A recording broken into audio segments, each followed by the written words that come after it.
Camila Miranda. Buenas noches, ¿cómo están? Estoy muy contenta de venir nuevamente a la radio. Hoy vengo a traer un libro que nunca pensé que me iba a gustar tanto. ¿Por qué lo digo? Vengo a traer El universo de Mariana Enríquez. ¿La conocen? No. Silencio en la sala. Bueno, traje Las cosas que perdimos en el fuego. Es un libro que escribió ella en el 2016 y es un libro de cuentos de terror.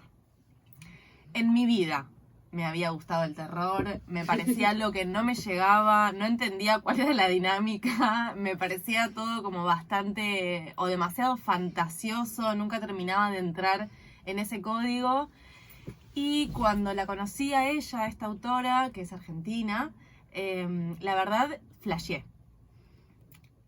De verdad, me parece una autora que hay que leer. Primero porque es argentina y me parece que siempre está bueno leer a nuestras autoras mujeres argentinas. Ella nació en 1973, es escritora, es periodista, es la subeditora del suplemento Radar de Página 12 y también es docente. Básicamente ella abrió las puertas de lo siniestro en la literatura argentina e instaló de una manera muy auténtica y particular los cuentos de terror, como les dije antes. Mariana Enríquez escribió este libro en el 2016 y con este libro es que ella llega a todas las librerías del país. Obviamente que después escribió otros libros más y antes también, pero bueno, yo traje este porque me parece que es como el tesoro con el cual ella logra instalar y pisar fuerte también en la literatura argentina. Y lo más interesante de este libro es que no solamente aborda el terror, sino que también este terror que ella escribe está completamente ligado a lo político y a lo social. ¿Por qué digo esto? Porque son todas historias que tienen que ver con algo que ella llama, en una entrevista que vi, ella lo denomina la presión fóbica sobre lo social.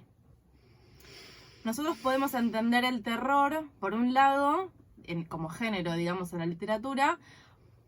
Puede ser un terror que esté completamente ligado a lo sobrenatural, es decir, monstruos, cosas muy fantasiosas, descripciones de monstruos distintos y algo muy como gigante y grande, como en las películas de ciencia ficción. O nos podemos centrar en esto que se llama la presión fóbica sobre lo social. Y también lo gore, ¿no? ¿A qué vamos con esto? Es el impacto que tiene el lector al leer el libro, ese impacto emocional con el miedo, ¿sí? Esa sensación de impresión, de estremecimiento, que te da impresión porque reconoces esa imagen en la sociedad. Bueno, ella va todo el tiempo ahí. Y lo más precioso que tiene ella para mí, que en general no se habla de esto y yo lo quiero decir porque me parece que tengo el lugar para decirlo, es que tiene mucho humor. Entonces, por momentos estás muy inmersa en la historia con mucho estremecimiento, como dije antes, mucha impresión, y al mismo tiempo te tira unos pares de adjetivos y cosas que te resultan muy graciosas. Y eso me parece muy interesante porque es un mix. Además, meto ahí un bocadillo que también tiene que ver con el género de terror, que es raro encontrar algo que te genere miedo y risa a la vez. En general el terror son parodias de películas de terror las que generan humor, ¿no?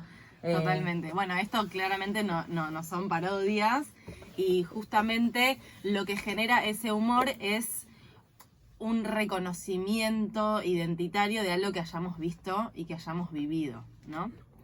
En Las cosas que perdimos en el fuego son 12 cuentos, ¿sí? El último cuento se llama así como se llama el libro y lo voy a tomar como puntapié para hablar de varias historias que aparecen en el cuento. En Las cosas que perdimos en el fuego es la historia de una chica, ¿sí? Que pide plata en un subte, ¿no? Ahí ya aparece un factor claro que va a estar latente, digamos, en el libro, que es la marginalidad, gente que vive en la calle. Son sensaciones que solemos tener con algunas personas cuando salimos a la calle.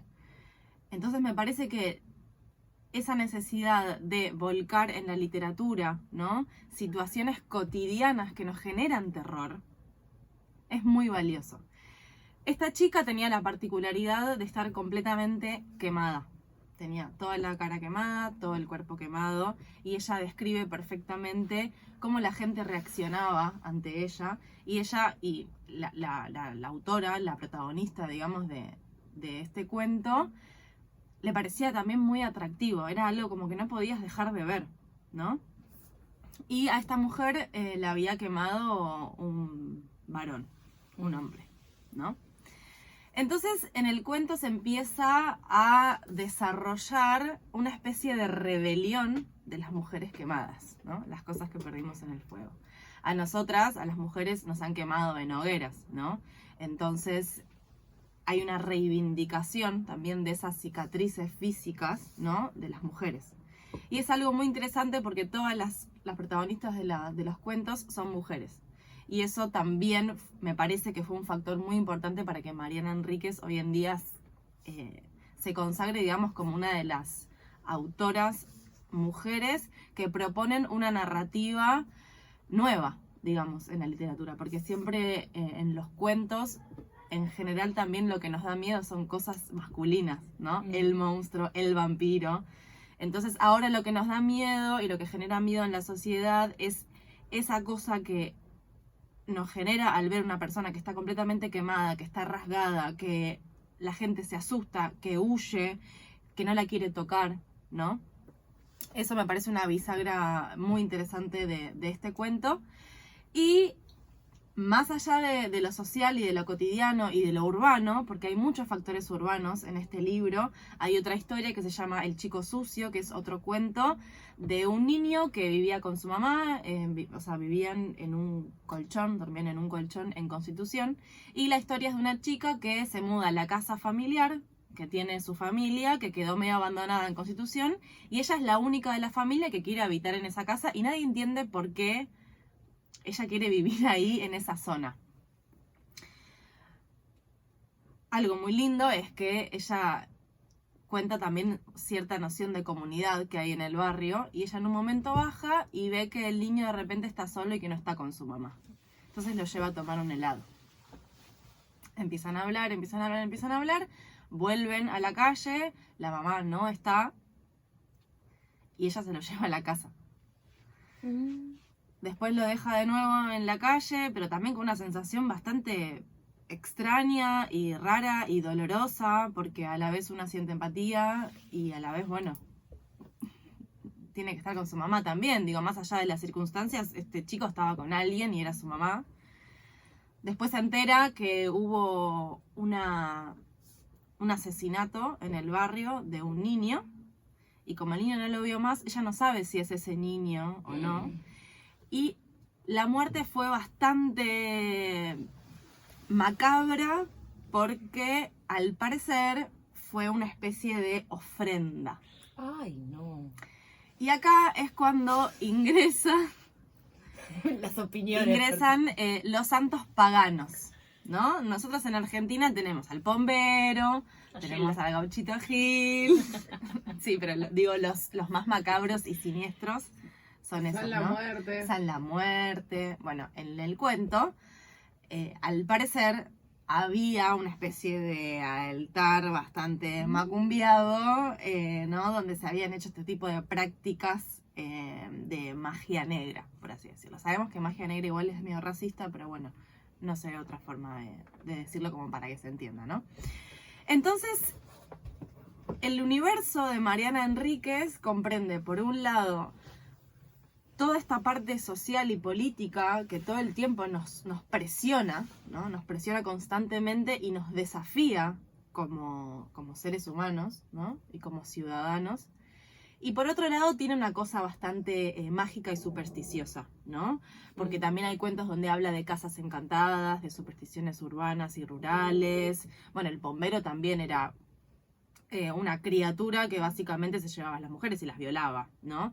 Entonces ella utiliza todos estos elementos para poner sobre la mesa un montón de problemáticas sociales que estamos viviendo hoy, y de una manera muy cercana, ¿no? Es una escritura muy ágil, es una escritura muy periodística, porque ella es periodista. Entonces una periodista lo que hace es justamente mirar la realidad de la manera más objetiva posible. Entonces hay muchas descripciones, hay muchos roles en la sociedad que solemos reconocer cuando la leemos. Y también esto de la voz femenina todo el tiempo pisando fuerte en las narrativas. Y algo también que me parece gracioso es que todos los hombres que aparecen en los cuentos son re boludos. O sea, ella... tipo, hay una chica que se encuentra una calavera en la calle y se fascina con esa calavera y la lleva a la casa y le empieza como a decorar y a pintar y le pone peluca y le pone flores. Y cada vez que aparece el novio es un boludo, tipo, le dice cosas re boludas. Ella es re inteligente y él no. O habla de los odontólogos y o sea, tiene algo con los odontólogos que para mí no blanqueó todavía. Como que los ridiculiza un poco. Los ridiculiza totalmente, los deja como en un lugar muy patético. Tipo la policía de los Simpsons. Exactamente. Así que bueno, estamos en un universo bastante particular, yo se los recomiendo un montón. Algo más que quería decir era que también aparece, más allá de la marginalidad y todo lo que hablamos, aparecen trastornos mentales también en ciertos personajes. Eso también es muy interesante porque como hablaba, bueno, hoy hablaste un poco de las cárceles, de la gente que se margina de la sociedad. Bueno, en la salud mental, digamos, hay un montón de trastornos mentales que están muy mal informados, mal tratados, no sabemos cómo tratar a esa gente, no nos enseñaron nada. Es que se convierte en tabú. Se convierte en tabú, entonces ella incomoda en su escritura y eso es súper interesante. Hay también estudiantes, unas chicas que son estudiantes y tienen acciones bastante violentas contra su cuerpo, que se arrancan las uñas, las pestañas. Después hay una parte también en otro cuento donde hay apagones, ¿no? Apagones de luz dictados por el gobierno. Y esto también se relaciona con que ella nació en el 73 y en su infancia la vivió en la dictadura. Entonces hay algo de la desaparición de personas que está muy latente también, no solo en este libro, sino en otro libro de cuentos que se llama Los peligros de fumar en la cama, que también es muy interesante. ¡Qué nombre! Sí, los nombres de sus libros son espectaculares. También se vincula un poco con el fuego, siento, ese título. Estaba pensando lo mismo. Exactamente. Y sabés que tuve un fallido cuando hacía la publicación para Instagram y en vez de poner o de pensar que en poner las cosas que perdimos en el fuego, puse prendimos en el fuego. Bueno, muy bien, amiga. Estamos en eso. Creo que el libro de esta semana me lo llevo yo, ¿no? Bien, el libro de esta semana es para... Bien, entonces, como les decía, ella se crió en época de dictadura y en una entrevista ella cuenta algo real que le sucedió a unas amigas de ellas que se vincula con lo mágico. Es que ella tenía un par de compañeras, amigas, no sé bien qué vínculo tenían, pero jugaban a la Ouija, ¿no? En la Ouija uno se conecta con seres de otro plano. Pero utilizaban la Ouija para comunicarse con los desaparecidos de la dictadura. Y eso realmente es muy impresionante. Porque claro, quiero una respuesta, ¿dónde están? Bueno, entonces voy a la Ouija. Si la Ouija, supuestamente yo me conecto con la gente que yo quiero y pregunto y me responden, ¿no? Si no me lo responde el gobierno, lo voy a ir a buscar a la Ouija, ¿no? Esas salidas, ¿no? Esas maneras de resolver algo tan brutal, ¿no? Como lo que fue la tortura y la desaparición de personas, bueno, ella lo trae todo el tiempo a colación en sus narrativas.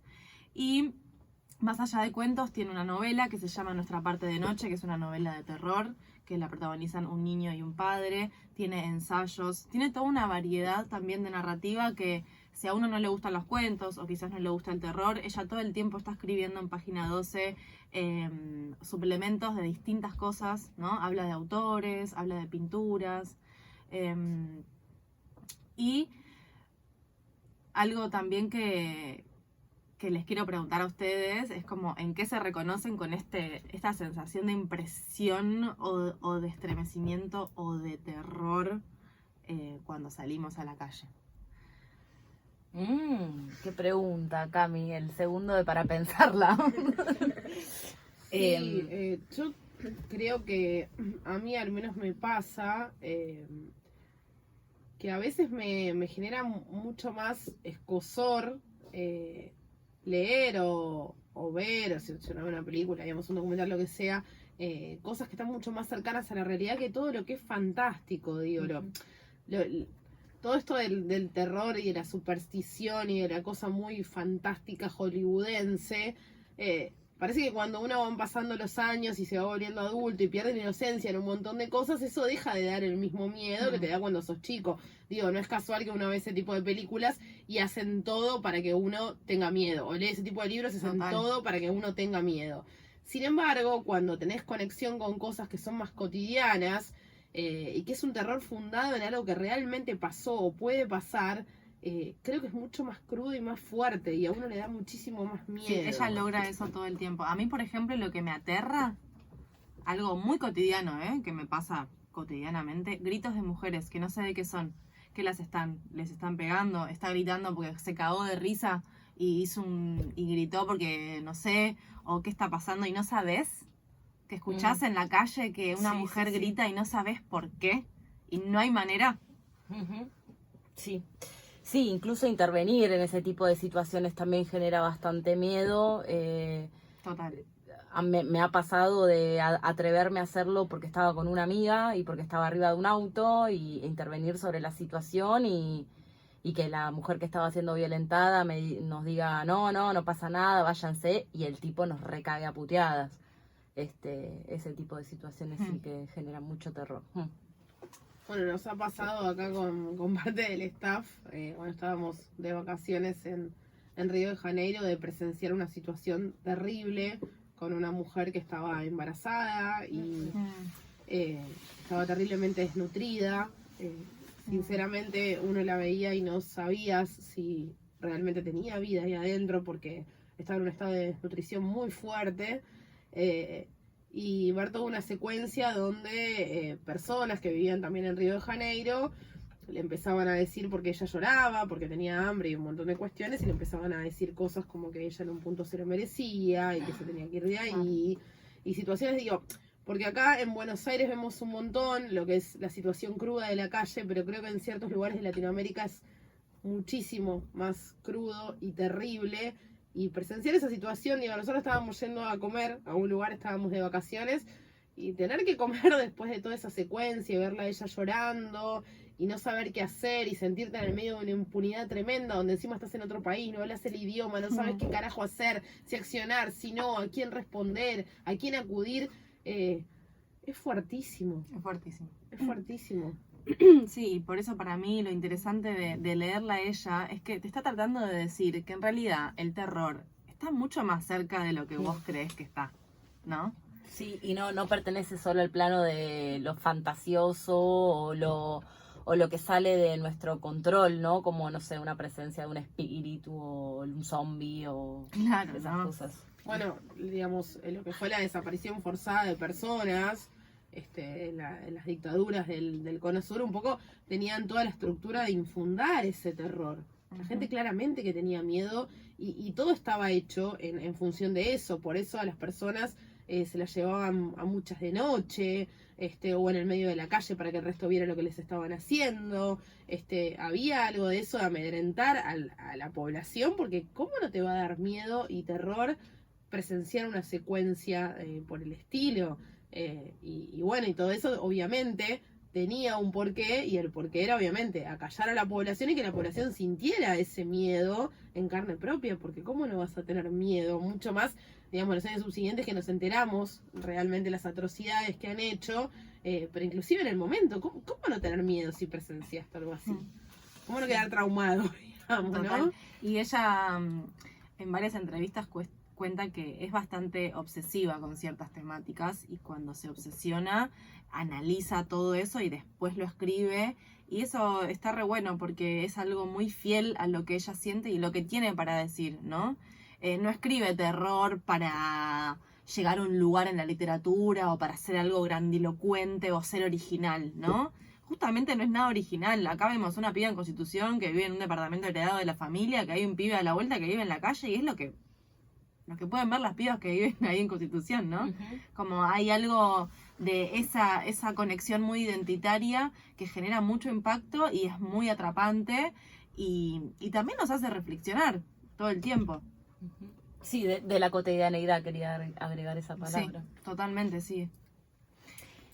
Bueno, yo no sé si ya se cierra este tema o porque tenemos un chivo para pasar acá con Cami, pero no quiero interrumpir el cierre de columna. No, podemos cerrar la columna ahora. Yo les voy a decir dónde pueden conseguir el libro, Las cosas que perdimos en el fuego, de Anagrama, Narrativas Hispánicas. En Anagrama están todos los libros de la Enríquez.